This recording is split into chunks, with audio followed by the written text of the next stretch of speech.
We're here with David Corn from Mother Jones. Now, people can say that you decisively called the selection for Barack Obama by confirming the authenticity of the 47% tape. What do you say to that? It was a great story. You know, it was maybe one of the bigger stories of the campaign. And to me, the great thing about the story was that people could just look at it and make their own judgments. You could see it for yourself.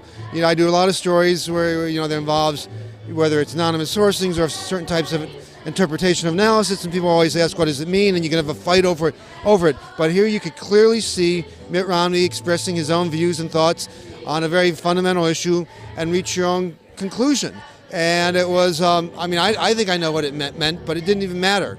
And it was, I think, one of the first times that we've taken the public behind those closed doors to this world of fundraising and saw a candidate speaking, you know, from the heart. It happened not to be from a good place in the heart, and more important than changing people's minds about him or reaffirming their views, for 2 weeks, it kept him on the defensive, and he couldn't execute his own game plan. So that, I think that was something that even I didn't foresee, that it would become that big a story and dominate the news cycle for over a week.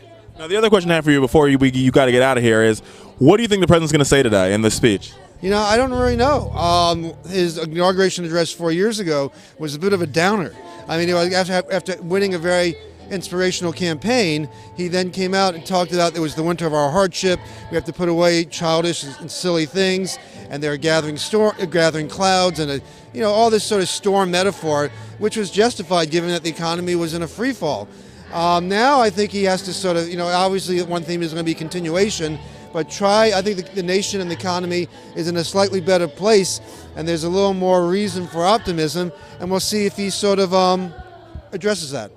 Well, thank you so much, David Corn from Mother Jones. We appreciate you. Thank you.